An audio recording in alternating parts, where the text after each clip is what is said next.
예, 감사합니다. 오늘은 계시록 강해 에스라 사경의 6번째 시간입니다. 오늘은 계시록 6장과 7장을 함께 나누도록 하겠습니다. 조금 전에 기도에서 말씀해 주신 대로 참 어떻게 보면 우리가 서두에서도 함께 얘기를 나누었지만 계시록은 어려운 성경이다, 이런 것이 우리들에게 어떻게 보면 지배적인 그런 생각인 것 같습니다. 어떠신지 모르겠습니다. 제 나름대로 처음에 말씀 시작할 때 계시록이 어렵게 느끼지 않고 재미있게 또는 흥미롭게 읽게 하도록 그렇게 해야 되겠다 하는 말씀을 들었는데 그런 노력이 얼만큼 성과가 있었는지 잘 모르겠습니다. 다만 이런 것은 있습니다. 저도 지금 이제 계시록 강의를 이제 몇 번째 지금 하고 있습니다만은 할 때마다 조금씩 더 저 자신이 더 능숙해지는 것과 그리고 좀 보다 더 깊이 알아가는 것을 느끼게 됩니다. 이런 것은 전하는 사람뿐만 아니라 듣는 분에게도 똑같은 원리가 적용이 된다고 저는 생각이 됩니다. 그래서 형제자매님들께서 이번 강의를 통해서 다 이해하시지 못한다고 할지라도 저희가 또 이 시간에 에스라 사경에는 오디오 파일이나 비디오 파일을 다 올려드리고 있기 때문에 이런 것을 반복해서 듣는다든지 안 그러면 또 다음 기회에 또 다른 강의를 듣는다든지 하면 이것들이 점점 축적이 되어서 잘 이해하실 수 있으리라고 생각이 되어집니다. 저희들이 하고 있는 것은 처음에 말씀드렸던 대로 이 계시록을 어떻게 이해할 거냐, 어떻게 해석할 거냐, 이 부분과 또 하나는 이 계시록은 묵시라고 하는 장르를 가지고 있기 때문에 여러 가지 상징적인 언어들이 많이 있고 또 한편으로는 이야기이기 때문에 이것들의 이야기의 흐름들을 어떻게 쫓아갈 거냐, 이러한 부분들이 중요한 요소들입니다. 그래서 제가 지금 계속해서 말씀드리고 있는 건 이런 것들이에요.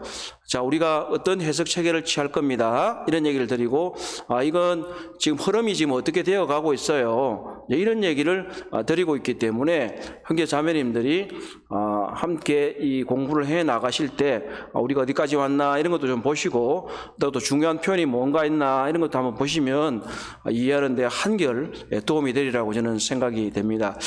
우리가 지금까지는 계시록 1장에서 5장을 나누었는데요. 먼저 우리가 서론 시간을 통해서 지금 말씀드렸던 계시록의 해석 체계에 대해서 배웠고요. 1장에서는 영화롭게 된 예수 그리스도의 모습, 요한이 본 환상에 대해서 나누었고, 이 3장에서는 지금 있는 일, 다시 말하면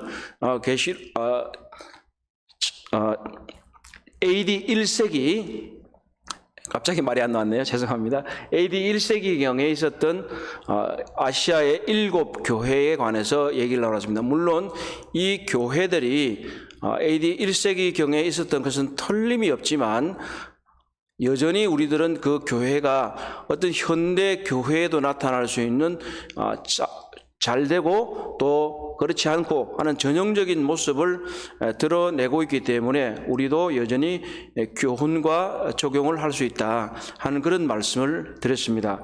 그리고 4장과 5장은 이 지금 오늘부터 하려고 하는 6장 이후의 심판에 대한 하늘에서의 준비 단계라고 말씀을 드렸습니다. 그래서 4장과 5장에서는 하늘의 궁정에서 이 하나님의 보좌가 나오고 그리고 7 등불로 상징되는 성령께서 등장하시고 그리고 이 인을 오늘부터 나오게 될 7 인을 떼기에 합당하신 어린 양 예수 그리스도의 모습이 소개가 되었습니다. 자, 이제 그러면 무엇이겠습니까?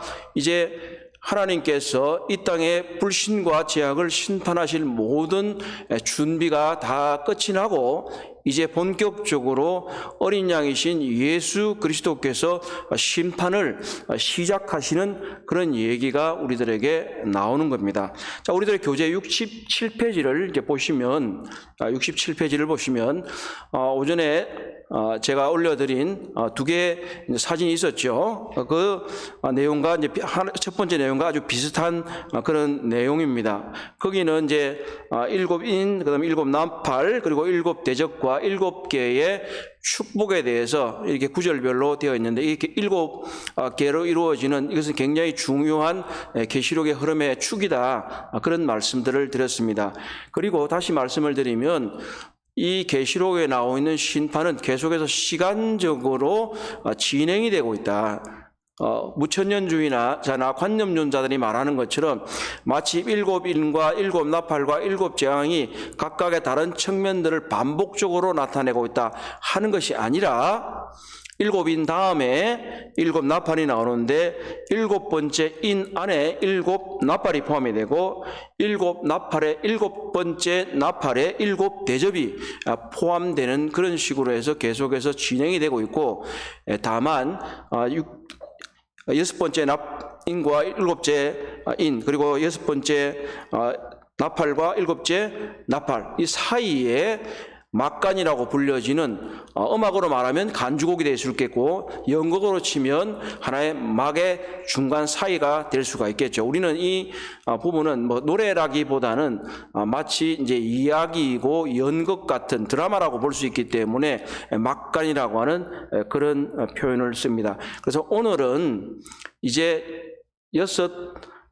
일곱 인의 심판 중에서 여섯 일이 나오는 6장과 그리고 여섯 번째 인의 심판이 끝나고 난 후에 7장에서 일곱째 인이 시작되기 전에 막간을 다루는 장이 되겠습니다. 자, 그러면 이제 다음 페이지를 보십시오. 그래서 일곱 인의 심판과 일곱 나팔의 심판과 일곱 대접의 심판에 대해서 영어로 돼서 죄송합니다. 제가 마땅한 사진을 좀 구하기가 힘들어서 제가 좀 더 이제 숙련된 교사가 되면 아무래도 책을 좀 구하든지 어떤 또 도와주시는 분이 계시면 좀 잘 그릴 수 있을 것 같습니다. 어쨌든 여기 보시면 이게 검정색이 되면 잘 안 보일 수는 있는데 일곱 나팔과 일곱 일과 일곱 나팔은 4개와 3개로 각각 나뉘어져 있습니다. 다시 말하면 일곱 인에서는 4마리의 말이 나오고 그 이후에 3개의 심판, 그리고 일곱 나팔의 심판에서는 여기 영어로 써놔서 죄송합니다만 인간이 환경이 손상을 당하고 그리고 나머지 3 나팔은 사람에게 직접적인 타격이 오는 4 플러스 3의 체제입니다. 1 플러스도 아니고 2 플러스 1도 아니고 4 플러스 3이다. 이걸 잘 기억해 두십시오. 4 플러스 3이다. 그리고 4라는 숫자도 생각보다도 이 계시록이 굉장히 많이 나옵니다. 뒤에 보면 내 천사도 나오고 또 내 사방도 나오고 이런 걸 쭉 보게 되면 이 4라는 숫자, 3이라는 숫자, 7이라는 숫자 이런 것들을 이용해서 요한이 자신이 우리들에게 전달하려고 하는 것을 보다 더 효과적으로 하고 있는 것을 봅니다. 일곱 대접의 심판은 굉장히 신속하게 이루어지고 있기 때문에 막간 없이 계속 진행되는 것을 후에 보실 수 있을 것입니다. 자, 계속해서 우리가 해석의 틀 이런 얘기를 하고 있는데 중요한 얘기를 또 하겠습니다. 이 해석의 틀에 대해서 4가지를 좀 말씀을 오늘 드릴 거예요. 이 부분은 월포드라고 하는 분이 우리가 첫 번째 시간 우리 강의 계획표에 보면 책 소개된 것 중에서 BKC라고 하는 책이 있어요. Bible Knowledge Commentary라고 하는 책이 있는데 그 저자가 월보드라고 하는 분입니다. 이분이 이런 몇몇 가지들을 얘기했는데 그걸 제가 그냥 4개로 줄였습니다. 예, 좋죠. 그래서 이 4개의 질문이 우리의 6장 이후 또는 6장에 나오는 사건들을 해석하는 데 중요한 전환, 이 틀이 될 수 있습니다. 첫 번째, 2번째 줄에 먼저는 첫째 인을 떼면서 69페이지 두째 줄, 먼저는 첫째 인을 떼면서 시작된다는 사건들은 과거의 일이냐 미래의 일이냐 하는 거예요. 근데 과거의 일이라고 하는 분들이 참 많이 있는 건 사실이에요. 이분들은 이제 우리가 서두에 말씀드렸던 것들은 AD 70년에 있었던 예루살렘과 성전의 파괴를 중심적으로 보기 있기 때문에 이 부분들을 계속해서 연관을 시켜서 보게 되는 것입니다. 예를 들어서 흰말이라든지 이런 것들은 로마의 정복 전쟁 당시에 있었던 그런 모습들을 상징한다. 이렇게 얘기를 합니다. 파르티아라고 하는 군대가 이렇게 쳐들어올 때 이런 일이 있었다 하는 걸 이제 알려주려고 합니다. 이런 이제 구체적인 소개들은 다른 책들을 많이 보시면 있기 때문에 오늘은 여기서 다 다룰 수가 없어서 말씀을 그렇게만 드리겠습니다. 그래서 여기 등장하는 두루마니 인해 사건, 그리고 그 이후에 14만 4천 이런 일들이 언제 얘기냐? 과거 일이라고 그러면 이게 이제 예루살렘의 멸망 또는 예를 들어 14만 4천은 뭐 교회다 뭐 이런 얘기들이 이제 있게 되는 거예요. 이제 그래서 구체적인 거는 좀 더 보기로 하고요. 그렇지만 미래주의자들은 이것이 미래의 일이다. 6장에서 18장까지는 미래의 일이다. 물론 19장 이하도 마찬가지죠. 이것은 주의 강림하심, 재림하심, 원래 파루시아라고 그럽니다. 파루시아. 이게 데살로니가 전서 2장에서도 이제 단어를 이제 볼 수 나중에 있으실 거예요. 강림하심은 하기 전까지는 성취되지 않는 일이라 이렇게 말합니다. 근데 여기서 점진적 세대주의자라고 하는 분들이 있습니다. 이분들은 이미 그러나 아직이라 그래서 6장에서 18장까지의 사건이 미래인 것은 맞지만 그러나 그때 예루살렘 멸망 당시에나 그리고 현재에도 일부가 성취되고 있다 이런 말을 씁니다. 그런데 제가 이제 이것을 이제 오늘 강의를 새로 준비하면서 제가 점진주의, 세대주의자, 전통적 세대 이런 표현을 쓰지 말 걸 그랬나 이런 생각이 좀 들었어요. 왜냐하면 형제자매님들이 헷갈리시면 어떡하지? 저도 헷갈리는데 헷갈리진 않습니다. 저는.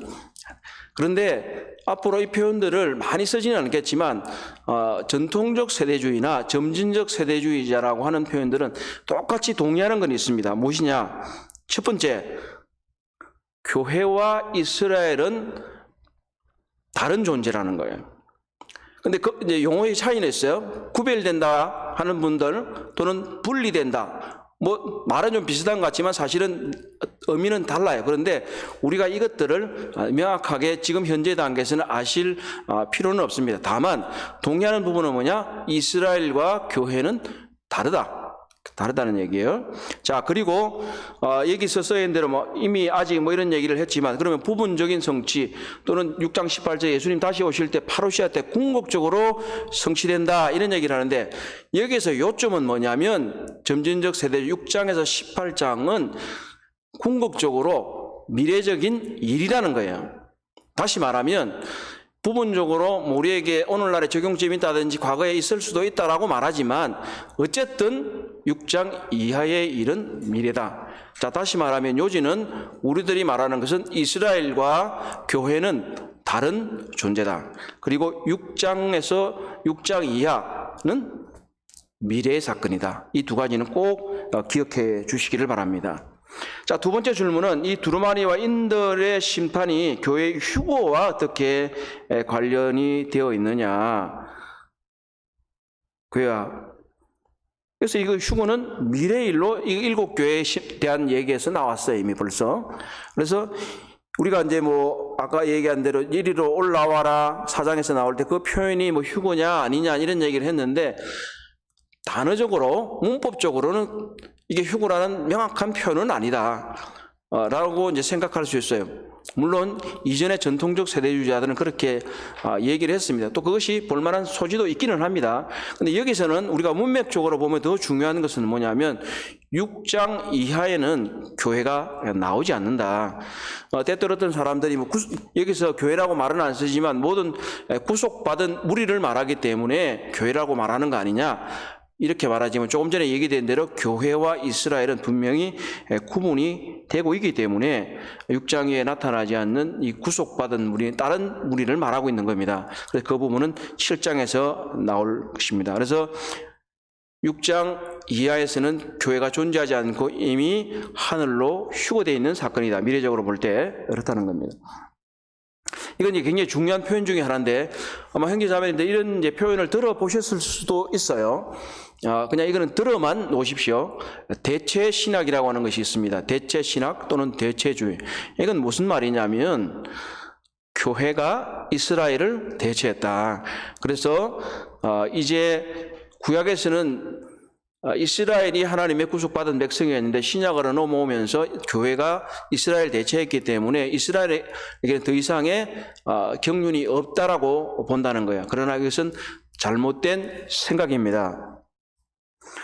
이것은 분명히 로마서 9장에서 11장을 보더라도 이스라엘에게는 미래에 또 다른 소망이 있는 것을 우리가 분명히 알 수 있기 때문에 이런 견해는 옳지 않다고 말씀드릴 수 있습니다. 자, 세 번째는 이 다니엘서 9장 27절과 이 봉인과는 어떤 게 관계 있냐. 이게 뭐 보면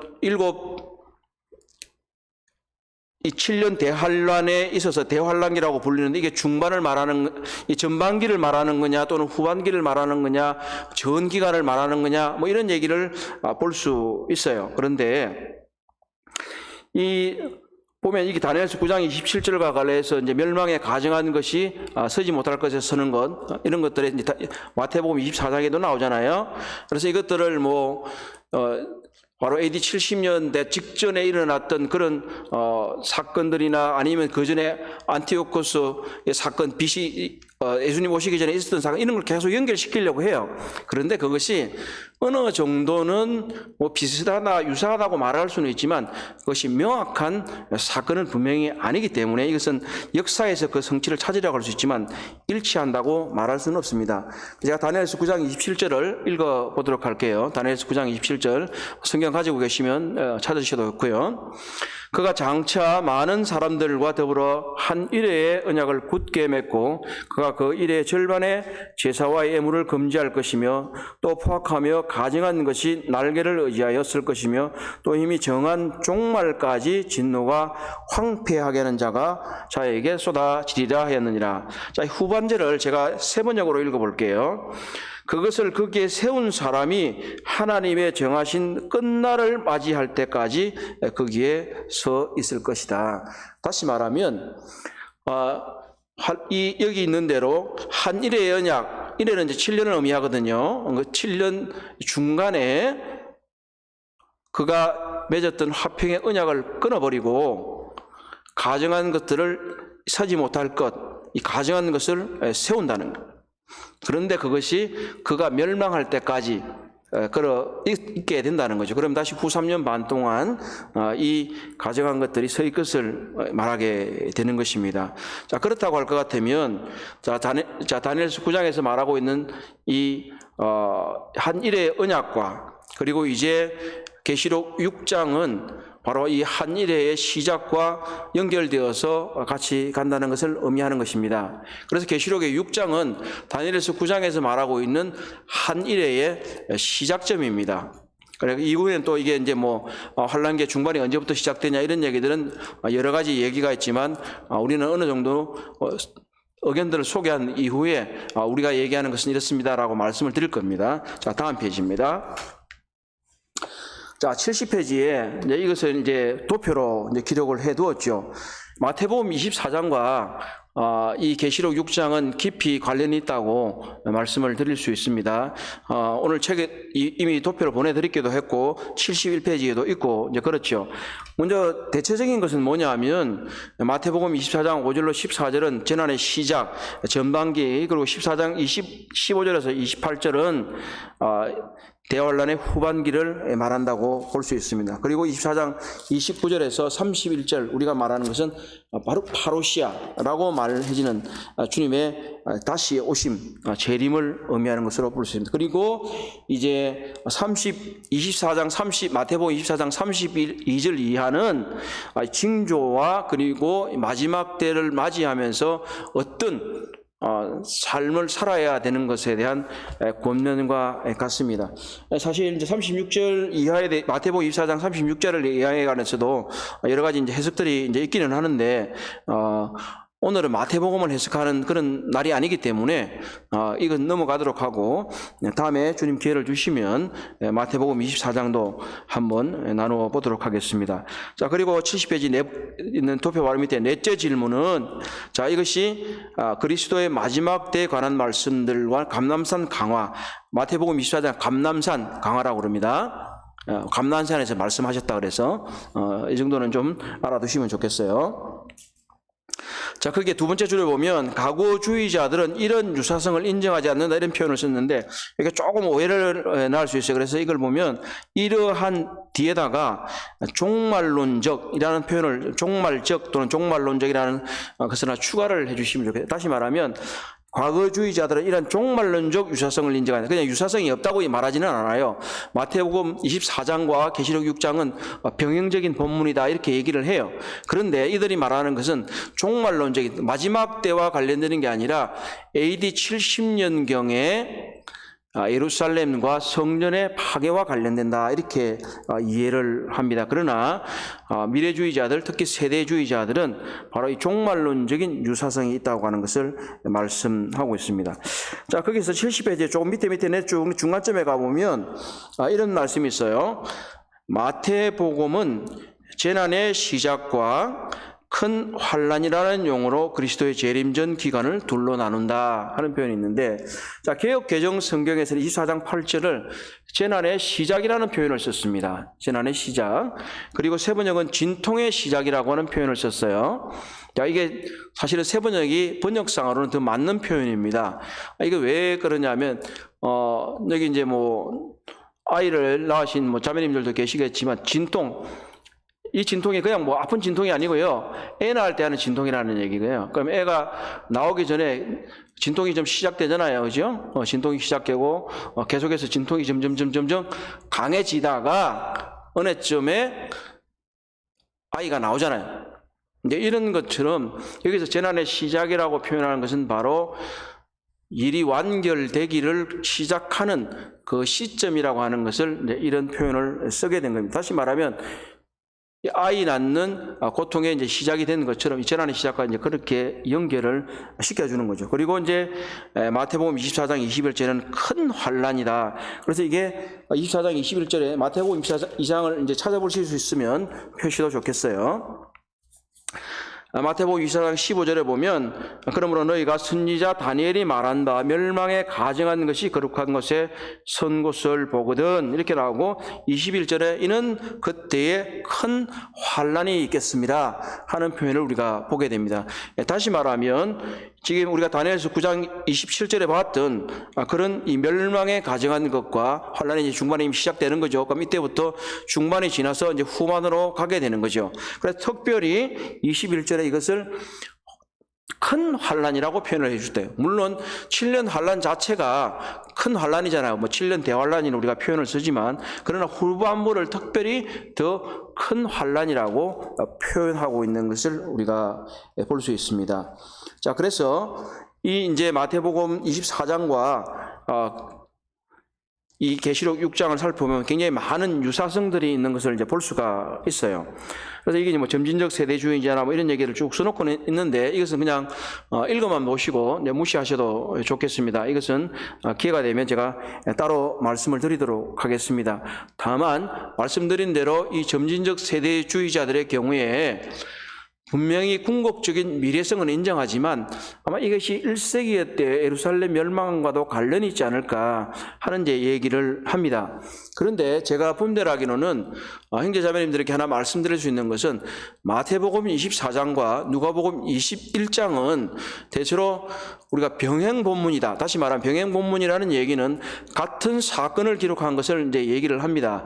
그러나 마태복음과 누가복음의 이 말씀하는 기조를 보게 되면 상당히 다른 것을 볼 수가 있는데 누가복음의 경우에 있어서는 주님께서 계속해서 예루살렘을 향해서 가는 모습들을 묘사하고 있습니다. 그래서 누가복음의 가장 중심에 되는 것은 뭐냐면 예루살렘에 대한 얘기예요. 그래서 누가복음과 마태복음에 나와 있는 주님의 시험에 관한 순서에서도 다른 것을 볼 수가 있어요.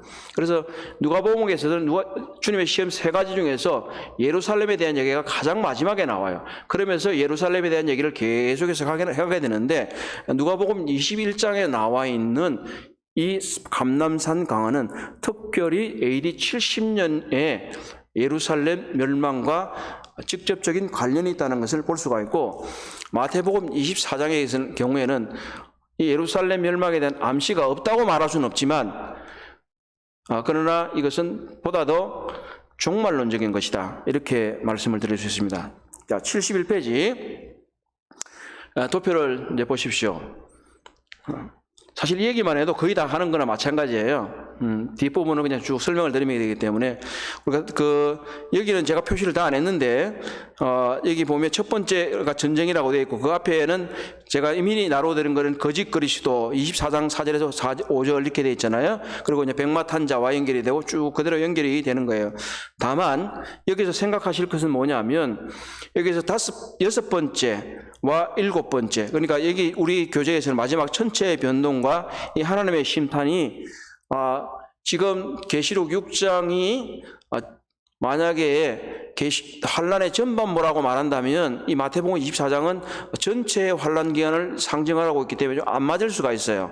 그러나 조금 전에 말씀드린 대로 전체의 변동 마태복음 24장 29절이 누가복음 21장 11절에 보면 하늘의 징조라는 것이 나옵니다. 그렇기 때문에 이 부분을 본다면 어느 정도 이해가 될 것이고, 다만 이 마태복음 24장 29절과 그리고 여기 나오는 천체의 변동은 상당히 다른 모습을 보이게 되는 것을 볼 수가 있어요. 왜냐하면 여기서 나오는 천체의 변동은 전면적인 천체의 변동이긴 하지만 여기서는 피하려고 하는 것이 보이고 마태복음에 가면 아무도 피할 수가 없는 것이 나옵니다. 그렇기 때문에 어느 정도는 다르나, 그러나 다만 조금 전에 말씀드렸는데 일곱 번째 인의 경우에, 잘 들어보세요. 이거는 좀 어려운 얘기이기도 하지만 주의를 하시면 크게 도움이 될 거예요. 일곱 번째 인의 모든 나팔과 대접의 심판이 포함되어 있다는 거예요. 자, 그렇다고 할 것 같으면 이것을 만약에 마태복음 여섯 번째 인인 천체의 변동이 마태복음 24장의 29절을 가리킨다 하더라도 전체 앞으로 나팔과 대접의 심판이 일곱째 심판에서 포함이 된다는 거죠. 그렇게 된다면 지금 일곱째 인에서는 또 그리고 직접적인 심판의 내용이 없어요. 이 하늘이 고요한단 말이에요. 그러면 이것이 연결된다고 볼 수가 있는 것입니다. 자, 어려운 얘기이긴 하지만 형제자매님들 이런 데 흐름들이 있다 하는 것만은 유의를 하시면 돼요. 자, 다시 말하면 결론적으로 마태복음 24장과 계시록 6장은 관련성을 많이 가지고 있다. 그리고 이것은 AD 1세기경에, 다시 말하면 AD 70년경에 예루살렘의 멸망과 그리고 이스라엘 성전의 파괴와 관련되는 것이라기보다는 오히려 먼 미래에 있어서 우리 주님 다시 오실 때 파루시아 때 일어나는 일이라는 것을 분명하게 이해할 필요가 있다 하는 것을 말씀드려요. 구체적인 사실 어떤 이 병렬에서 연결하는 것들은요, 뭐 아주 유명한 성경학자들도 있고 그렇게 그분들도 조금씩 달라요. 근데 그러면 그것을 우리가 다 취할 수는 없다는 거죠. 그럼 저 자신도 마찬가지고, 그렇기 때문에 이런 부분들은 이런 논의들이 있구나, 이렇게 이해를 하시고, 제가 조금 전에 말씀드린 대로 그렇지, 마태복음 24장과 그리고 계시록 6장은 분명히 관련이 있구나 하는 얘기들, 그리고 진통의 시작, 그리고 큰 환란, 뭐 이런 표현들을 보게 된다면 이건 주님의 말씀이 이렇게 환란이 진행되는구나 하는 것을 이해하시면 그걸로 오늘은 충분하리라고 생각이 됩니다. 자, 그러면 이제 일곱 인에 담긴 심판들 6장 1절부터 시작되는 것을 볼 수 있겠습니다. 첫 6장은 이제 처음 6인이 띄어져요. 외우는 것을 한번 말씀을 드렸는데, 심판의 순서는 인과 나팔과 대접입니다. 인나대라고 말하죠. 그리고 지금 6개 인이 지금 6장에 나오거든요. 그럼 뭐예요? 지금 같은 6이에요. 같은 6. 그리고 여섯 대접이 또 언제 나오냐? 16장에서 나와요. 그래서 이 6하고 뭔가 좀 관련이 있구나 하는 것을 하고 미리 알려드리면, 나팔 심판은 몇 장에 나올까요? 8장에 나옵니다. 그래서 나팔은 8이구나 뭐 이렇게 외우면 어느 정도 좀 되실 거예요. 좀 뭐 별거 아닌 것 같지만 그래도 하나님의 말씀을 이해하기 위해서 이렇게라도 궁여지책으로 말씀을 드립니다. 자, 이제 본격적으로 들어가게 되면, 자, 6개의 인이 나오게 되는데 4개는 말이 4마리가 나와요.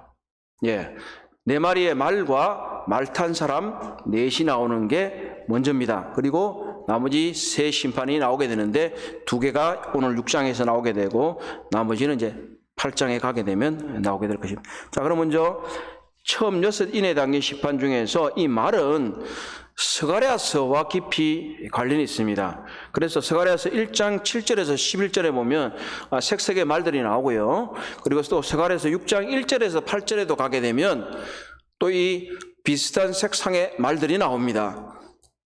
그래서 처음에 제가 말씀드릴 때 이 계시록은 스가랴서, 다니엘서, 이사야서 많이 연관이 있다. 그리고 성전의 모습은 에스겔서와 관련이 있다. 이런 말씀을 드렸어요.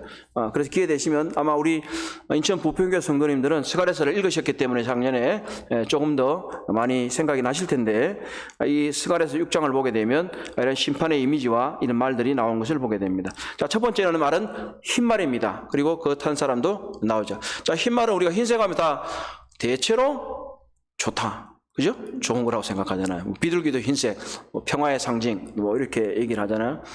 성도들도 흰 두루마기 입죠? 그런 걸 보면, 야, 이게 그리스도가 아닐까? 예수님이 아닐까? 그리고 제일 첫 번째 나오니까, 그렇게 생각할 수 있어요. 그런데, 이것은 잘 보시면, 이것은 위장된 평화라고 볼 수 있습니다. 여기서 표현도 보면 우리가 한번 읽어 보도록 할게요. 6장 1절에서 2절 우리 이제 오늘도 계속 성경을 펴서 쭉 읽어 가도록 하겠습니다. 사실 7장에서는 아주 많이 얘기할 것은 없어요. 7장에서는 그냥 제가 개괄적인 걸 좀 말씀드리려고 할 거고 6장은 조금 더 많이 보는 게 좋을 것 같습니다. 6장 1절, 2절 제가 읽을게요. 내가 보매 어린 양이 7인 중에 하나를 떼시는데 그때 내가 들으니 네 생물 중의 하나가 우레소리같이 말하되 오라 하기로 이에 내가 보니 흰 말이 있는데 그 탄 자가 활을 가졌고 멸관을 받고 나아가서 이기고 또 이기려고 하더라. 자, 여기서 내생물 나오죠, 계속. 내생물은 그룹의 아마 상위 계층이다 이렇게 말씀을 드렸습니다. 이 굉장히 내생물이 중요한 역할을 많이 하고 있어요. 그래서 오라, 이 오라는 표현도 참 많이 나오죠.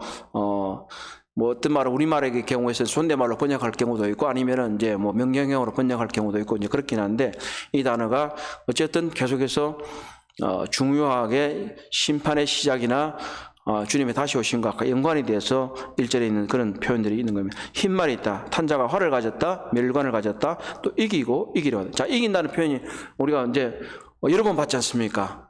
벌써 2장에서 3절 이렇게 여러 번 봤는데 자, 이기고 또 이기려고 하더라. 다시 말하면 이렇게 되다 보니까 이게 흰 말을 탔죠. 그리고 멸관을 받았죠. 그리고 이기고 이기로 예수 그리스도 비슷하구나. 이렇게 말할 수 있는데 지금 두 번째, 세 번째, 네 번째 말을 보게 되면 이것이 다 뭐예요? 악한 것에 대한 심판과 관련이 있다는 거예요. 그래서 어떤 그런 부분들과 관련을 함께 지어게 되 보면 이것은 걸릴 수가 없어요. 문맥적으로도. 그리고 이기고 이기려고 한다는 거예요. 이겼다고 하지 않아요. 이기고 이기려고 해요. 이기려고 하는 시도를 한다는 거예요. 그러나 그리스도가 궁극적으로 승리하기 때문에 이길 수 없다. 그리고 여기서 멸관이라는 이제 단어는 우리가 계속해서 얘기하는 것처럼 뭐예요? 왕관이 아니라 이긴 사람에게 주는 관.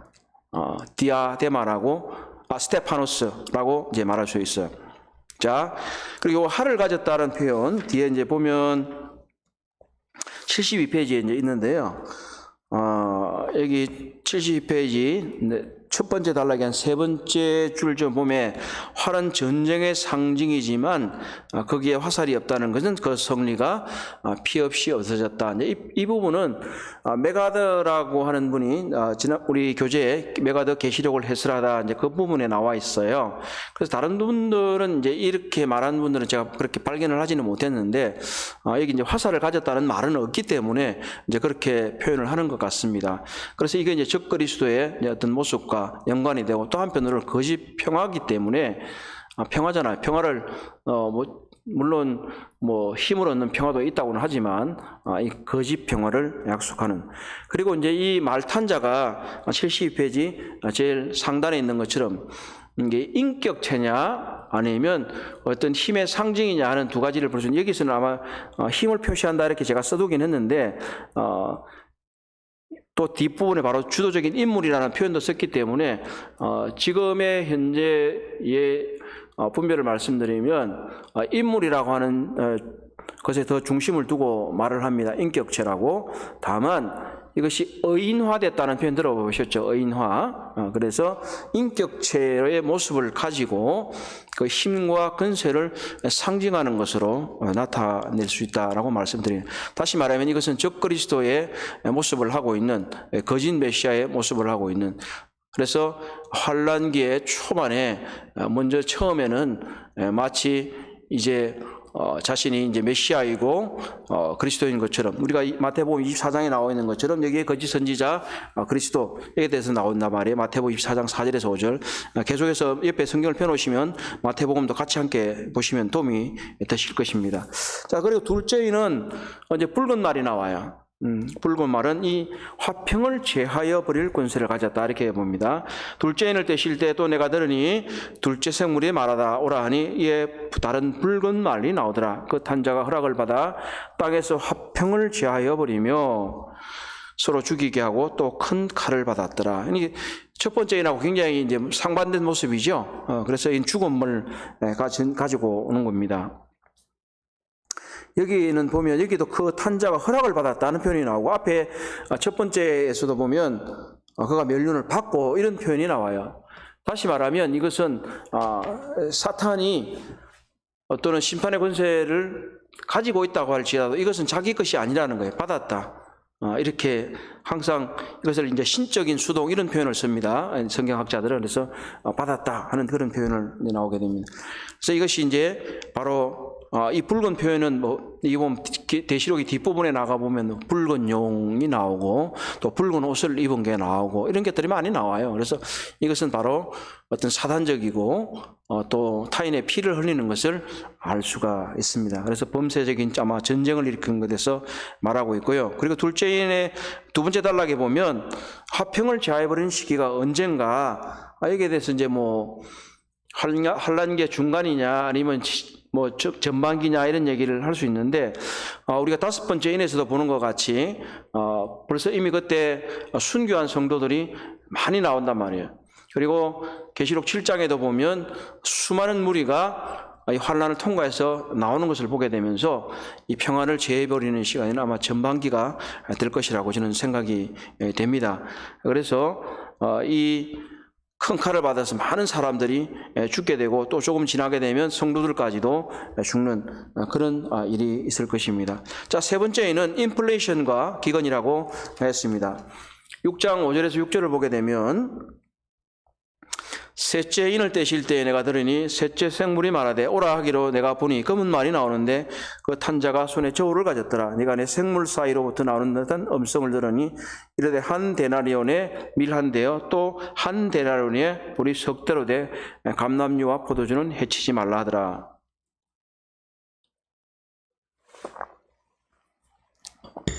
자, 여기서는 검은색은 기근과 죽음을 예고한다. 저울에 대한 이야기도 있고요. 저울을 하면 백업제가 시행된다는 얘기, 그리고 사람 줄을 선다. 그리고 이제 여기서 보면 70페이지 하단에 보면 음성이 나오는 곳이 생물이 아니고 내 생물 사이에서 나온다 하기 때문에 이게 특징적인 표현이다라고도 볼 수 있습니다. 그렇다고 해서 이것이 엄청난 해석학적인 그런 것은 아닙니다. 다만 생물 속에서 소리가 나기 때문에 심판주께서 직접 이 죽음과 관련해서는 소리를 바라시는 것이 아닌가 하는 그런 얘기를 봅니다. 계시록의 곳곳에 보면 이 소리의 정체가 좀 불분명한 그런 것들도 많이 있어요. 그러나 그런 경우는 대체로 보좌 사이에서 나온다거나 또는 아니면 내 생물 사이에서 나온다 이런 표현들은 어린 양이나 심판주에게서 나오는 목소리라는 이제 짐작이 가능한 표현들이 많습니다. 그리고 데나리온 이야기도 이제 교재에 있고요. 그러면 이제 보리, 밀 이런 얘기 쭉 있는데, 다시 말하면 어쨌든 식량이 매우 부족하게 되고 그래서 사람들이 먹을 것도 부족하고 죽음에 이르게 되고 인플레이션이 막 올라가니까 어쩔 수 없이 많은 고통을 받는 이런 일들이 이제 있을 것을 말하고 있는 거죠. 그리고 이제 감람류와 포도주는 해치지 말라 하는 부분들은 고급 어떤 음식에 필요한 것이다라고 볼 수도 있고, 또 한편으로는 아주 필수품이기 때문에 이런 것들이 필요한데 그래서 이 부분만은 놔두게 되고 또 사치품이 될 정도로 아주 귀해졌다. 뭐 이런 얘기까지도 될 수 있는 것입니다. 자, 이런 내용들은 이러한 심판들이 있구나 하는 것을 이제 아시면 될 거예요. 자, 네 번째는 죽음인데요. 자, 보시면 자, 청황색 말이다. 여기서는 이제 이 엽록소를 뜻하는 그런 표현이에요. 그런데 또 한편으로는 아주 창백한 그런 것을 뜻하는 단어이기도 해요. 색깔도 보면 어떠세요? 밝은 녹색도 있고 짙은 녹색도 있고 뭐 희꺼무리한 녹색도 있고 좀 칙칙한 녹색도 있고 뭐 그렇잖아요, 그죠? 그런 것처럼 여기서 나온 표현들은 아마 오히려 원래는 이제 이 엽록소를 뜻하는 그런 표현이기는 한데 이것이 부패한 시체에도 보면 시퍼렇게 부르죽죽하다 이런 표현을 혹시 아시는지 모르겠는데 그런 색깔과 관련되는 것입니다. 그래서 사망과 음부라는 단어가 바로 이 죽음을 표현한다는 것을 알 수가 있겠죠. 7절과 8절에 넷째 인을 떼실 때 내가 넷째 생물의 음성을 들으니 말하되 오라 하기로 내가 보매 청황색 말이 나오는데 그 탄자 이름은 사망이니 음부가 그 뒤를 따르더라 이렇게 돼 있죠. 그래서 여기 이제 교재에 쓰는 것 중에 뭐냐면 다섯 번째 이는 등장하지 않으며 음부는 사망의 이름을 가진 말탄자에게 동반되는 일입니다. 그래서 다 사망과 음부로 연결된다 이렇게 이제 말씀드리는 건데 왜냐하면 이 교재는 써놓지 않지만 다섯 번째는 말이 안 나와요. 다섯 번째부터는. 그렇기 때문에 다섯 번째 말이 음부가 아니고 네 번째 탄 말이 사망과 네 번째 말과 그 탄자가 사망과 음부로 연결이 된다. 그런 말이 두 말이 나오는 게 아니고요. 참고로 하시면 되겠고 여기 보면 이제 엄청난 일이 벌어지죠. 8장 하반절에 보면 그들이 땅 4분의 1을 권세를 얻어 금과 흉년과 사망과 땅의 짐승들로서 죽이더라. 그러니까 땅의 4분의 1의 모든 생명체들이 지금 죽임을 당하게 되는 그런 엄청난 일이 생기는 거예요. 엄청난 일이 생기는데 자, 이 모습을 보니까 어떻게 생각하겠어요? 우리가 환란기의 후반부가 더 극심하다고 하니까 환란기의 후반부가 왔나 보다라고 생각할 수 있게 하는 이제 그런 구절이에요. 그래서 월부도 같은 분은 이렇게 얘기를 한다고 합니다. 그런데 조금 더 이제 6장 이제 17절과 18절을 보면 반드시 그렇지 않다는 것을 알 수 있게 됩니다. 그래서 다시 말하면 환란을 점점점 뭐라고요? 심해지고 있는 거예요. 심해지고 있고 나중에 4분의 1이 죽고 또 3분의 1이 죽고 이런 얘기가 나오기 때문에 결국은 대환란기의 인류의 절반 이상이 다 멸망할 거라고 하는 것을 우리가 알 수가 있습니다. 이런 끔찍한 일이 후에 일어난다고 하는 것입니다. 그래서 우리가 오늘 복음을 전해야 될 그런 절대적인 이유가 되는 것입니다. 자, 다섯 번째는 순교입니다. 6장 9절에서 11절입니다. 자, 우리 모두 성경을 펴십시오.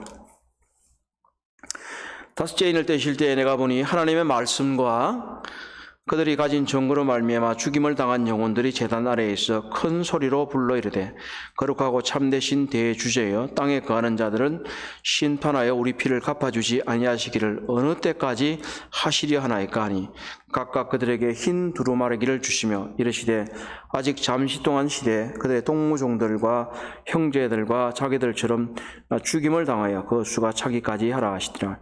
자, 여기서 첫 번째에서 네 번째 말까지는 직접적인 심판의 내용들이 나왔는데 다섯 번째는 그게 아니고 열었는데 성도들이 순교자의 목소리가 들리면서 신은 그러니까 원한을 언제 갚아 주시겠습니까? 라고 기도하는 장면이 나오는 거예요. 그래, 재단이라고 하는 얘기는 우리가 이제 오늘은 여기서 재단에 보지는 않을 건데 다음번에 이제 가면 재단에 대한 얘기도 좀 볼 거예요. 뭐 때문에 재단이 나오는가 하는 얘기. 재단이 이제 기도가 들어지고 성도들의 기도가 이제 응답이 되는 것을 이제 설명을 하게 됩니다. 그래서 여기서는 짐작을 할 수 있는 게 뭐예요? 마태복음 24장에서 이런 얘기들이 나왔단 말이에요. 마태복음 24장을 제가 읽어볼게요. 자, 마태복음 24장 8절부터 보면 이 모든 것이 재난의 시작이라. 그때 사람들이 너희를 환난에 넘겨 죽였으며 너희를 죽이리니 너희가 내 이름 때문에 모든 민족에게 미움을 받으리라. 예. 방금 읽은 대로 성도들이 순교할 것을 말하고 있는 거예요. 그래서 큰 환난이, 자, 이것은 앞에 네 번째 말해야 돼요. 죽음과도 이제 관련이 있는 거예요. 그리고 이것은 7장에서 나오게 되는 7장 9절에서 나오게 되는 흰 옷을 입은 수많은 무리들과 관련이 있는 거예요. 다시 말하면 이것이 이미 벌써 사람들이 죽임을 당하는 환난의 때가 시작이 되었다는 것을 말씀하고 있는 겁니다. 자, 그래서 우리가 환난기 후반, 이제 74페이지를 보십시오. 죽임을 당한 영혼들은 믿음 때문에 죽임을 당한 하나님의 백성들이다. 이들이 순교의자임은 분명하다. 그들에 대해서는 7장에서보다 자세히 기록되어 있다. 환난기에는 많은 영혼들이 순교당할 것이다. 여기 나오는 이들은 환난기 전반에 순교한 사람들로 보인다. 제단은 하나님께 올라가는 기도를 묘사한 향을 피우는 향단을 가리킨다. 자, 이때도 이미 벌써 순교하기 시작했다는 거예요. 순교했기 때문에 이들이 이제 점점 이 모습들을 이제 보여주면서 신원해 주기를 기다리고 있는 그 모습을 이제 1차적으로 보여주고 7장에 가면 보다 더 상세하게 보여줄 것입니다. 그리고 6장 10절에서 11절은 심판의 완결 때까지 기다리라고 하는, 하나님께서 그 수가 찰 때까지 기다려라. 다시 말하면 지금 이들이 환난기 전반에 순교하지만 환난기 후반에 여전히 순교할 많은 사람들이 있다는 걸 나타내고 있는 거예요. 그래서 그때까지 더 기다려야 된다 하는 얘기를 하십니다. 여기서 이제 이 두 번째 달라 신원의 요청과 하나님의 응답 중에서 영원히 옷을 입느냐 하는 이런 부분들은 그냥 읽어보시면 되긴 하는데요. 크게 이제 논의는 되는 부분은 아니에요. 다만 여기서 흰옷이라고 하는 것은 순결과 칭의의 상징이기 때문에 하나님께서 이 순교한 무리들에 대해서 하나님께서 인정하시고 취하시기 위해서 그들에게 주셨다는 것을 말씀하고 있는 것입니다. 자, 여섯 번째인이 굉장히 중요합니다. 여섯 번째인이 중요해요. 여섯 번째인이 여기서 진노의 큰 날이라고 하는 표현이 나오는데 도대체 이 날이 언제냐, 그리고 이 날이 이르렀느냐, 그리고 휴거와는 또 어떤 관련이 있느냐, 이런 것을 이렇게 말합니다.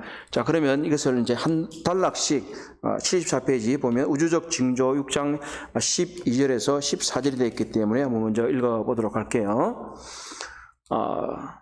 내가 보니 여섯째 인을 떼실 때에 큰 지진이 나며 해가 검은 털로 상복같이 검어지고 달은 온통 피같이 되며 하늘의 별들이 무화과 나무가 대풍에 흔들려 설익은 열매가 떨어지는 것 같이 땅에 떨어지며 하늘은 두루마리가 말리는 것 같이 떠나가고 각 산과 섬이 제자리에 옮겨지며 땅의 임금들과 왕족들과 장군들과 부자들과 강한 자들과 모든 종과 자유인들과 굴과 산들의 바위 틈에 숨어. 자, 여기 손을 놓으시고요. 제가 마태복음 24장을 다시 넘어갔어요.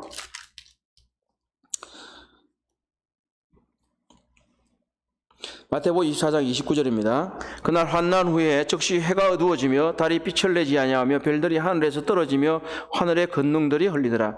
그때 인자의 징조가 하늘에서 보이겠고 그때 땅의 모든 족속들이 통곡하며 그들이 인자가 구름을 타고 능력과 큰 영광으로 오는 것을 보리라. 그가 큰 나팔 소리와 함께 천사들을 보내리니 그들이 그들의 택하신 자들을 하늘 일것에서 저 끝까지 사방에서 모리라.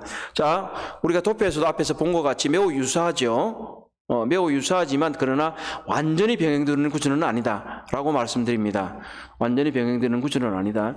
그래서 여기서 보면 어떤 전체가 흔들리고 이런 것들이 나오지만 여기서는 지금 우리가 계시록 6장에서는 그들이 산들을 향해서 우리한테 제발 떨어져라, 우리가 좀 피하고 싶다 이렇게 말하지만 마태복음 24장 29절 이하에서는 그것이 피할 도리가 전혀 없게 되는 모습을 보게 됩니다. 그래서 환난 전체를 가리키는 것은 틀림이 없지만 이 경우에 있어서는 지금 계시록 6장 12절로부터 14절은 지금 바로 이 환난기 전반에서 이제 중반으로 크게 점점점 크게 되는 아주 결정적인 이제 시점이 지금 왔다는 것을 말할 수 있습니다. 여섯 번째 인을 떼고 난 후에 바로 일곱 번째 인이 나오게 되고, 일곱 번째 인에는 아무런 심판이 포함되어 있지 않고 대신에 일곱 번째 인에는 일곱 나팔과 일곱 대접이 심판이 포함되어 있는 걸로 봐서 여섯째 인이 굉장히 큰 심판이고 이 환란의 어떤 분기점과 같은 그런 역할을 하는 것이라고 볼 수 있습니다. 그리고 사람들이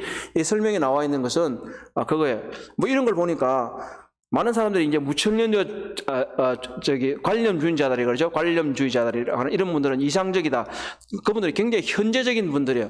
그래서 이런 분들이 오늘날에 있어야 우리가 고난을 당하고 있기 때문에 각성해야 됩니다. 뭐 이런 얘기들을 하게 된다. 그런데 이 모습이 너무 심각한 거예요.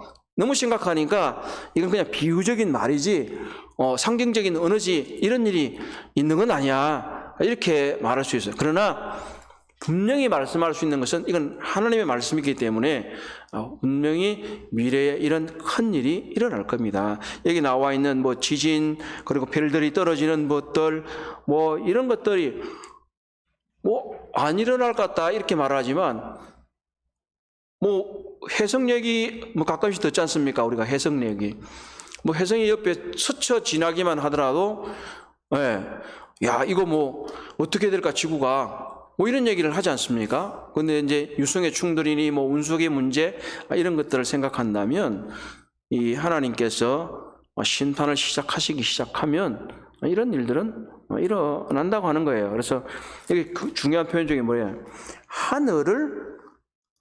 하늘이 두루마리 같이 14절 하늘을 두루마리가 말리는 것 같이 떠나가고 하는 말 표현이 나오잖아요. 하늘이 두루마리. 이렇게 베드로 또 이런 말씀을 기록을 했잖아요.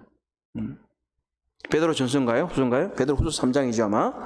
베드로 후서 3장에서도 마찬가지로 불에 말려서 풀어지는 것 같다. 이런 표현들을 쓰고 있는 것을 봅니다. 그래서 우리가 이런 부분들이 분명히 있을 것을 생각한다면 하나님의 심판이 얼마나 엄히하시고 하실 건가. 15절을 보십시오. 많은 사람들이 땅의 임금들과 왕족들과 장군들과 부자들과 강한 자들과 모든 종과 자유인 여기에는요 전 인류가 포함된다는 것을 말하고 있어요. 근데 이 사람들의 반응이 뭐냐? 반응이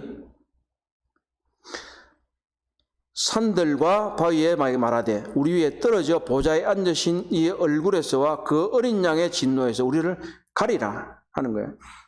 여기서 75페이지 두 번째 사람들의 반응 해놓고 네 번째 줄에 보면 세 번째 줄부터 믿지 않는 세계가 여섯째 인으로 일어난 재앙으로 인해 일어난 사람들의 반응은 회개가 공황이다. 이렇게 좀 말이 좀 하나 빠졌어요. 회개가 아니라 공황이다. 이렇게 회개가 아니라 공황이다. 다시 말하면 이들이 우리가 범죄했구나 이게 아니라 뭐예요? 공포를 느끼는 거예요. 공포보다 더 큰 단어는 뭐예요? 공황이잖아요. 공황 상태에 빠져서 그들이 숨으려고 하는 거예요. 그리고 이제 이들이 하고 보좌에 앉으신 이와 그 어린 양의 진노. 자, 보좌에 앉으신 이와 그 어린 양의 진노는 어디서 많이 본 표현이죠? 우리가 4장과 5장에서 나왔잖아요. 4장에서 보면 보좌에 앉으신 이가 먼저 소개됐고 그리고 그 앞에 있는 7 영이 소개가 되면서 그리고 5장의 어린 양이 소개가 됐단 말이에요. 자, 그러니까 이게 성경이 지금 그냥 뜬금없이 계속 얘기를 하고 있는 게 아니라 4장과 5장에서 보좌에 앉으신 이와 그 어린 양의 심판이 있다고 말씀드렸는데 이제 그 심판이 시작됐다는 걸 말씀하고 있는 거예요. 보좌에 앉으신 이와 보좌에 앉으신 이 얼굴에서와 그 어린 양의 진노에서 얼굴을 가리라. 진노라는 표현은요, 오르게라는 그런 헬라어인데 신약 성경에서 대부분 종말론적 끝날에과 관련해서 우리가 이제 이런 표현들을 이제 어떻게 보면 이제 뭐 신학이라고 하죠. 우리가 보통 어떤 정립된 용어들이 있기 때문에 이제 표현을 쓰긴 하는데 종말론이다 뭐 기동 그것은 이제 형제자매들 그냥 이해하시면 돼요. 그래 끝날 때의 얘기와 관련되는 그런 단어입니다. 그래서 다만 자 이제 보시면 17절에 그들의 진노의 큰 날이라는 표현이에요. 진노의 큰 날. 자, 여기 와서 진노의 큰 날이 뭘 의미하냐? 그리고 이것이 주의 날이라고 만약에 한다면 이게 시점이 언제부터냐? 이 부분이 이제 제가 76페이지에 기록을 해두었습니다. 자, 여기서 진노의 큰 날과 관련한 주의 날이라는 표현을 살펴보고 있는데, 주의 날이라고 하는데 보통은 이제 심판의 날이라고 하는 표현이고, 또 그리고 이제 계시록 1장에서 우리가 주의 날 했을 때 어떤 분들은 종말론적으로 이 심판과 관련되는 단어다 이렇게 말을 하지만, 또 한편으로는 주일날 요한이 계시를 받았다 이렇게 말을 한다고 말씀을 드렸어요. 자, 그러면 두 번째 단락에 있는 건 그냥 읽어보시고요. 그리고 세 번째 단락에 있는 종말론과 관련해 주의 날이 언제 시작되느냐. 자, 세 가지 견해가 있어요. 자, 그리스도가 이 땅에 오시기 전 불법의 사람이 나타나 이스라엘의 언약을 맺을 즉 7년 대환란이 시작될 때, 그리고 두 번째는 멸망에 가져가는 곳이 거룩한 곳에 서서 자신을 하나님이라고 내세울 때, 다시 말하면 환란기 중간. 그리고 세 번째는 하나님의 진노가 7년 동안 퍼부어 준 뒤 주님이 재림하실 때. 자, 다시 말하면 이거예요. 자, 환란이 시작될 때, 또는 아니면 환란 중간에, 그리고 환란이 끝날 때 주님 재림하셨을 때가 주의 날이다. 이렇게. 그때 이제 끝났을 때도 심판이 있잖아요. 심판하시니까 사탄도 처벌하시고 이렇게 무저갱에도 집어넣으시고 하는 게 있기 때문에 그 얘기와 관련해서 이렇게 하는 거예요. 자, 그런데 여기서는 주의 날이 인을 이미 떼셨고, 여기 이제 마지막 줄에 두 번째 단락의 마지막 줄에 보면, 세 번째 단락의 마지막 줄에 계시록 6장 16절에서 17절을 분석해 볼 때 주의 날은 인을 떼심으로 시작된, 환난과 사이에 시작된 이라는 표현을 하나 넣어주세요. 시작된, 인을 떼심으로 시작된 환난과 동시에 이미 시작된다. 자, 이것은 왜 이렇게 말할 수 있냐? 계시록 6장 17절을 뭐라고 표현했냐면, 그들의 진노의 큰 날이 이르렀으니 라는 표현이 나와요. 자, 이르렀으리라는 표현은 뭐냐면 현재 진행적인 표현이에요. 미래라는 표현이 아니라 현재 진행적인 표현이라는 거예요. 그래서 이것을 먼저 좀 이 내용보다도 먼저 제가 설명을 드릴게요. 자, 이걸 설명하려고 저도 좀 생각을 좀 해봤는데 제가 천천히 얘기할 테니까 잘 한번 들어보세요. 어떤 사람이 암이 걸렸어요. 좋은 말은 아니지만 암이 걸렸어요. 예를 들어서. 근데 이게 뭐 여기 옆구리도 좀 아프고 또 이게 또 이제 여기 위까지도 명치도 아프고 막 이렇게 계속 아픈 거예요. 그래서 아파서 왜 자꾸 아프지? 그리고 이제 뭐 진통제를 먹고 견뎌보기도 하고 그래서 이제 어느 시점 돼서 도저히 견딜 수가 없어서 병원을 간 거예요. 병원 가니까 의사가 검사 좀 해봅시다. 좀 큰 병이 같은데요. 이렇게 해서 이제 검사를 시작을 했어요. 근데 검사를 다 이제 해보고 나서 나중에 이렇게 얘기를 한 거예요. 선생님은 암 3기 말입니다. 이렇게 얘기를 했어요. 자, 여기서 무엇을 말씀드리려고 하냐면 이분의 암은 언제부터 시작됐을까요? 네. 지금 의사가 당신 암입니다 라고 했을 때 시작된 게 아니고요. 이미 여기부터 아프기 시작할 때부터 벌써 암이 시작된 거예요. 그런데 의사가 진단을 하면서 내가 암이구나 라는 걸 알게 된 거예요. 자, 다시 말씀드리면 여기에 나와 있는 사람들이 지금 첫 번째 인부터 시작해서 계속해서 환난이 오고 심판이 있는 것을 경험을 한 거예요. 그런데 이들이 이것이 하나님의 심판이라고 인식을 하지 못하고 있다가 이제 여섯 번째 인을 떼게 되면서 지금까지 지내온 이 심판들이 바로 보좌에 앉으신 이와 어린 양의 진노의 심판이라구나 하는 것을 깨달았다는 거예요. 그렇기 때문에 첫 번째 인을 떼시는 날로부터 시작해서 그 심판은 이미 시작이 되었고 7년 대환란이 시작이 되었다고 하는 사실입니다. 다만 왜 그들이 인식할 수 있는 것은 지금 여섯 번째 인을 떼을 때 일어난 그 심판이 너무나 크기 때문에 바로 이 어린 양의 그러니까 하나님과 보좌에 있는 분과 어린 양의 진노의 큰 날이 이르렀다고 말할 수밖에 없었다는 거죠. 자, 그렇기 때문에 이제 네 번째 단락에 있는 내용입니다. 계시록 6장 17절에서 그들의 진노의 큰 날이 이르렀으나는 헬센이라고 하는 헬라인데 이미 진노가 진행 중에 있음을 나타낸다.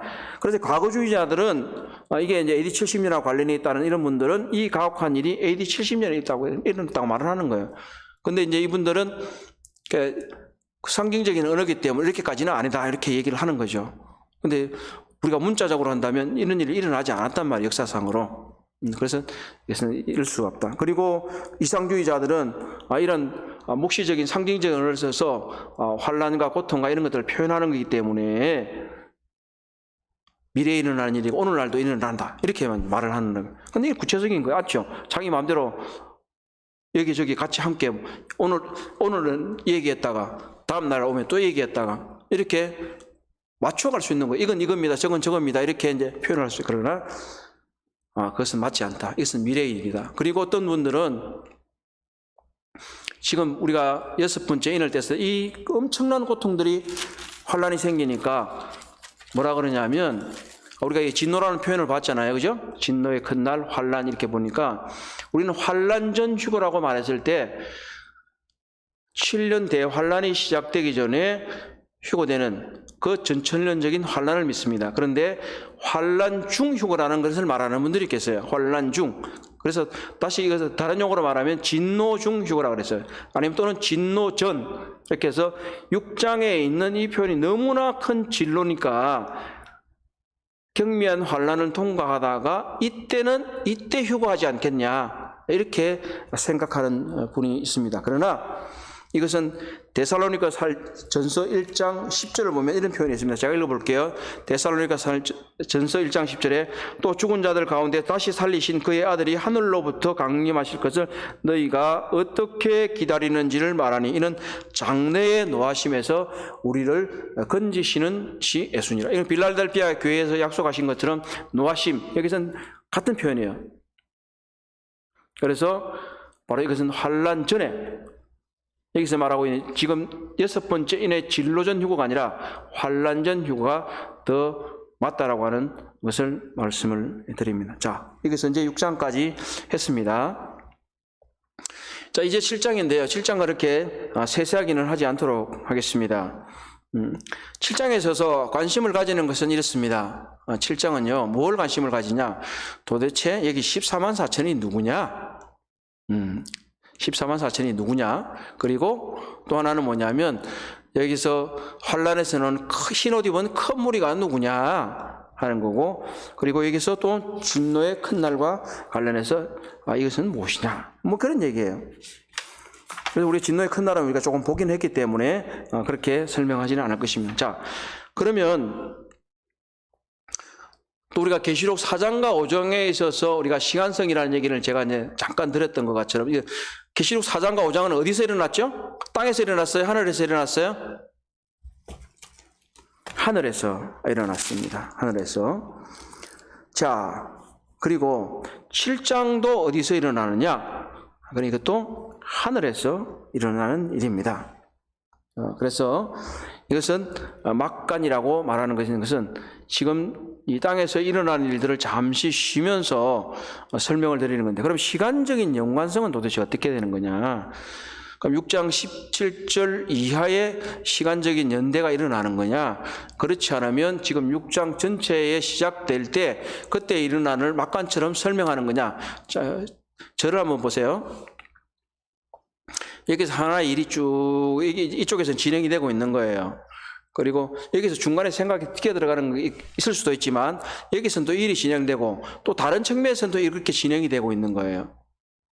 그래서 7장은 여기 들어가는 것이라기보다는 6장은 6장대로 이렇게 진행이 되는데 7장은 여기서 통틀어서 진행되는 부분을 또 여기서 위에서 다시 보면서 설명을 해주고 있다는 거예요.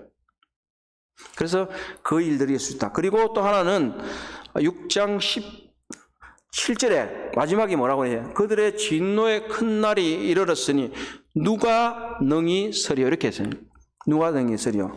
자, 그래서 우리가 77페이지에 제일 서론적인 설명에 보면 이렇게 돼서 5번째 줄에 7장은 6째 인과 7째 인 사이의 삽입부로 6장 17절에 제기된 질문에 대한 답변이다. 누가 썼겠냐? 바로 이 14만 4천과 흰옷을 입은 큰 무리가 이 진노의 심판에서 벗어나서 서게 될 것이다 하는 거예요.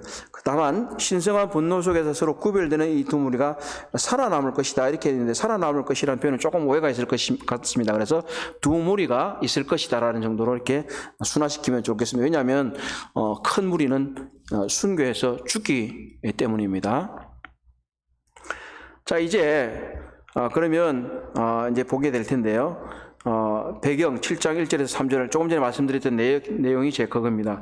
서두의 2일 후에는 4장 1절에서 살펴본 대로 새로운 환상을 보는 것으로 선언되는 것을 의미한다. 이 문구가 7장 1절 8절이 연대기절 6장의 뒤에 일어나는 일임을 말하는 것은 아니다.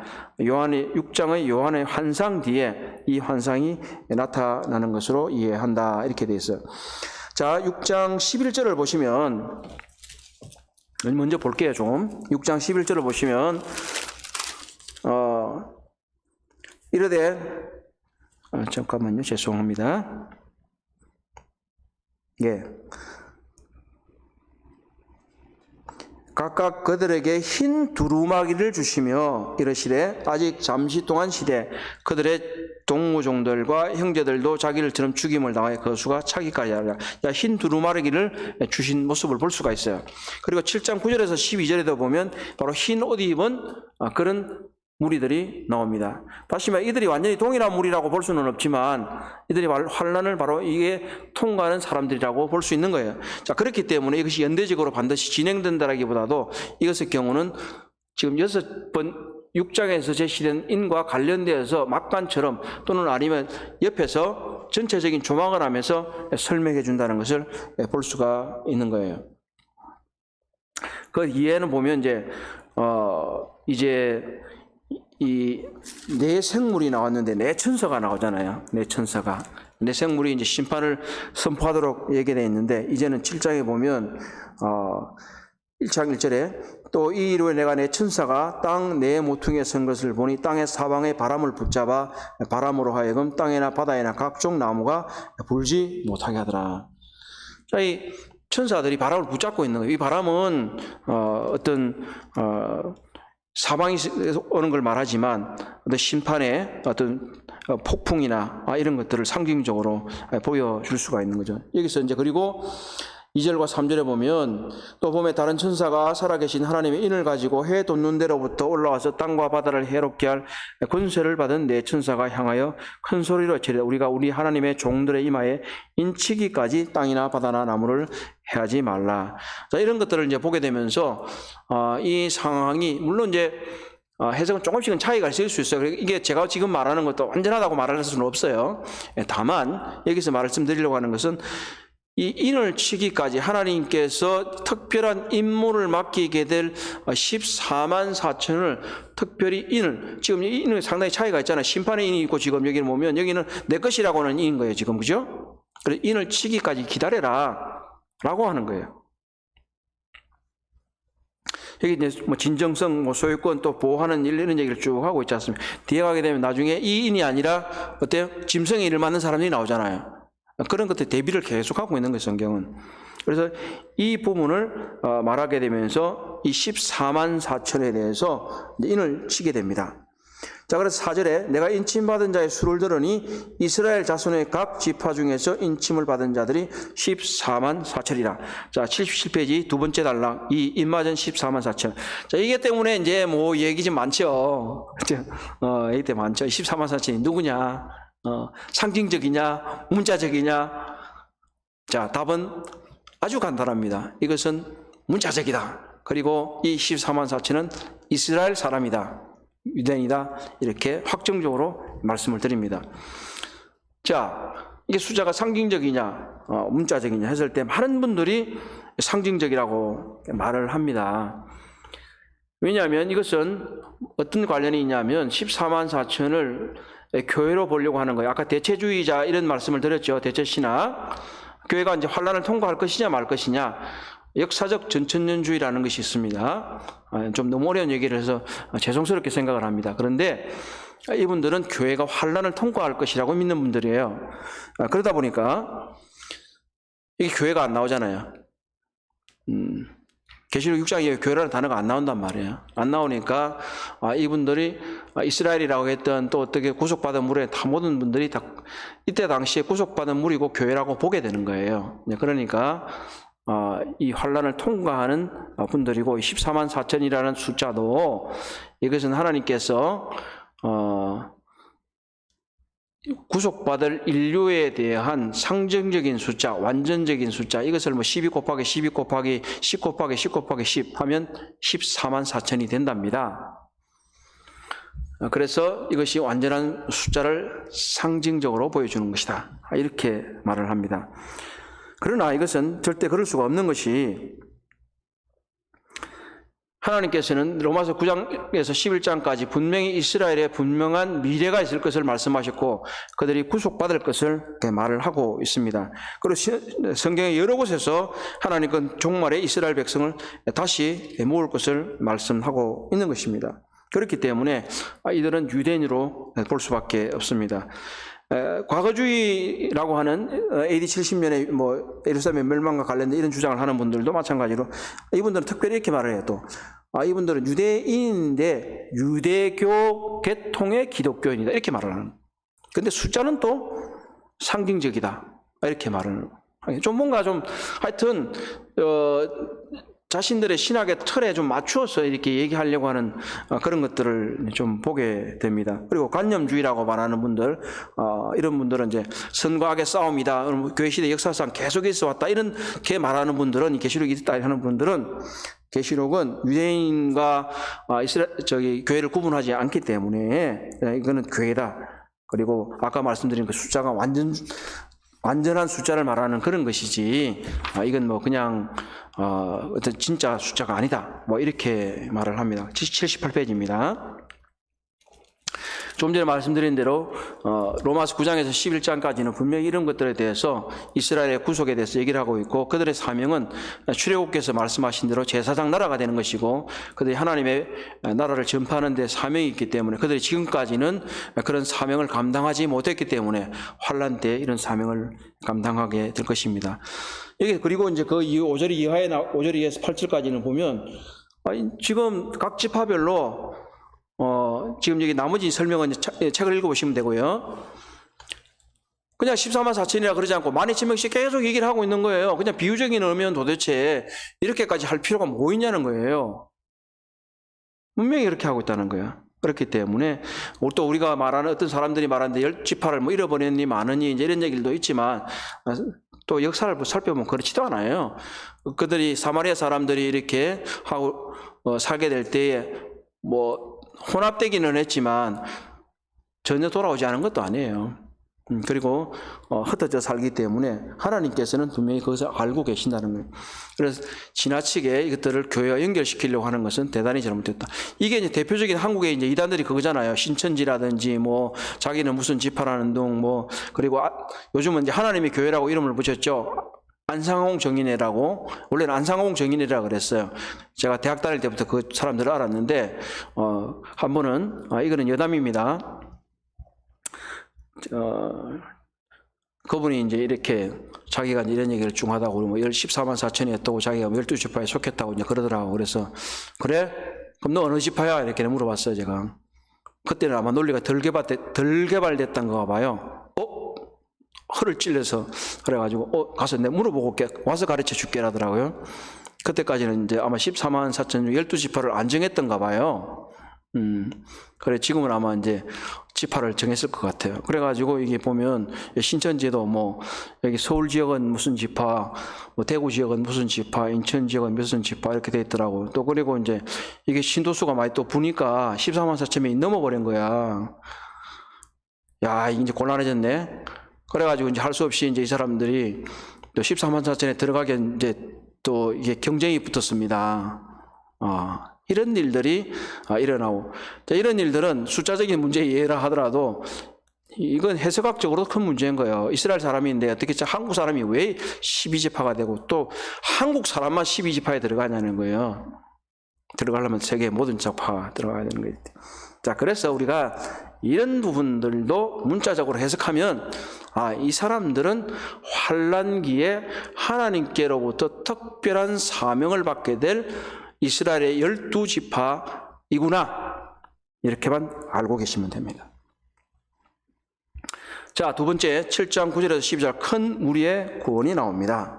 자, 이들은 제가 그냥 설명만 드릴게요.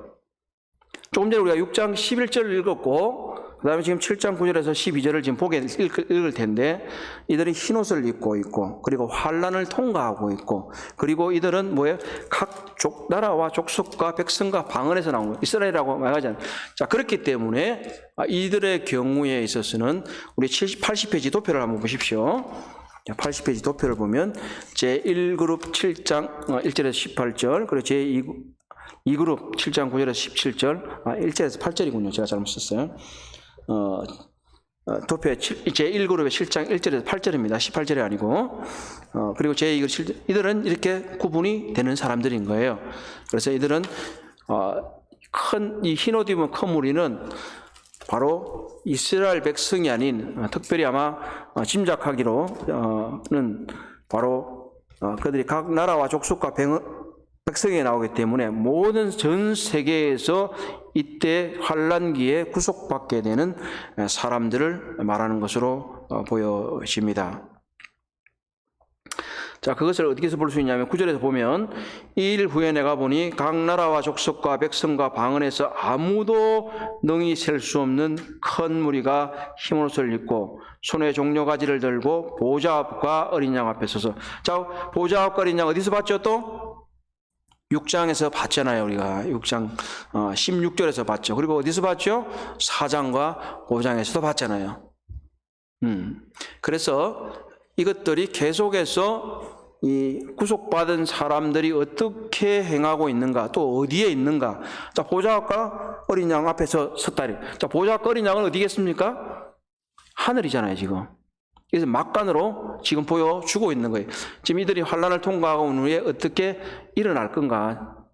어떤 일이 이들의 장래에 있어서 일어날 건가? 이것은 한편으로는 우리들에게 해당되는 것은 아니긴 하지만 구속받은 사람들의 놀라운 신분과 위치가 어디에 있는 것을 보게 되면서 얼마나 큰 위로가 될 것인가 하는 것입니다. 자, 79페이지 순교자들의 정체와 복이라는 것이 있습니다. 거기 한번 제가 읽어볼게요. 24장로 중 한 사람이 요한에게 흰옷을 입고 있는 서 있는 자들이 누군지 묻는다. 24장로를 신약교회의 대표자로 본다면 이 흰옷 입은 사람들과 다른 부류다. 수사적 질문이 큰 무리의 신원을 확인해. 여기 이 사람들은 반드시 환란을 당하고 대환란 7년을 당하고 순교하며 이제는 하늘나라에 안전히 거하는 사람들이다. 이들은 여기서 갑자기 등장하는 것으로 보아서 하늘에 등장하는 것으로 보아서 하늘에서 안전히 보아서 그들의 핵심은 환란 후에 시작되는 것이 틀림이 없다. 다시 말하면 이분들을 뭐라고 말한다고요? 환란기 성도다 이렇게 말하면 될 것입니다. 자, 79페이지까지 이렇게 마무리를 했고요. 자, 그리고 이제 80페이지를 넘기시면 송영이라는 단어가 나오죠. 이것은 이제 읽어보시면 돼요. 그런데 왜 이제 송영이라는 단어를 우리가 잘 쓰지를 않아요. 우리들이 날 쓰지는. 근데 찬송가에도 보게 되면 찬송가 분류를 할 때 송영이라는 그런 분류가 나옵니다.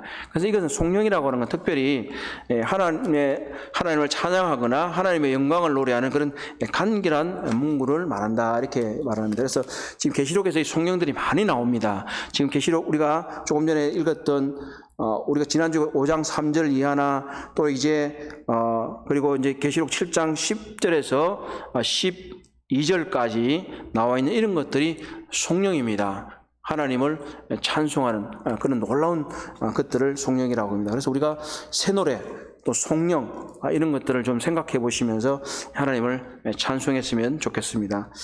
우리가 적용은 무엇입니까? 바로 다섯 번째 인을 떼게 될 때에 수많은 순교자의 무리가 그들을 신원하기를 주님께 찬송을 간구를 하고 있습니다. 우리는 우리들 어려움이나 고난을 당하면서 사는 사람들에게 불평하기보다는 우리가 하나님 앞에 우리들을 신원해 주시기를, 하나님 우리의 원한을 풀어 주시기를 기도할 때 하나님께서 우리에게 때가 되면 신원해 주실 것입니다.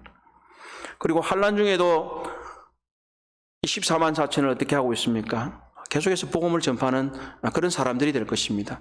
그리고 흰옷 입은 큰 무리는 또 어떻습니까? 그들은 죽음을 당하기까지 순종하는 사람들인 것을 보게 됩니다. 그러므로 우리도 역시 우리는 하나님의 복음을 계속해서 어려운 가운데 이 코로나라고 하는 60만 명이 넘었다고 하는군요.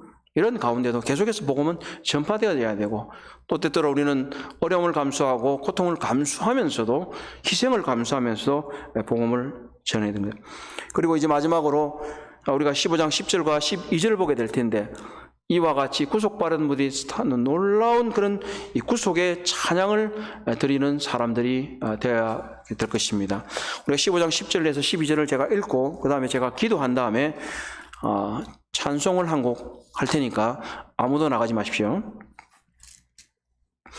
자, 15장 10절에서 12절입니다. 큰 소리로 외쳐 이르되 구원하심이 보좌에 앉으신 우리 하나님과 어린 양에게도 있도다 하니 모든 천사가 보좌와 장로들과 내 생물의 주위에 있다가 보좌 앞에 엎드려 얼굴을 대고 하나님께 경배하여 이르되 아멘. 찬송과 영광과 지혜와 감사와 존귀와 권능과 힘이 우리 하나님께 세세토록 있을지어다. 아멘. 기도하겠습니다. 자비하신 아버지 하나님, 참 감사를 드립니다. 구원하심이 보좌에 앉으신 우리 하나님과 어린 양께 있도다. 아버지 하나님, 찬양을 드립니다. 정말 세상은 여러 가지 고난과 고통이 많았지만 우리를 구속하신 주를 바라보며 찬양을 합니다.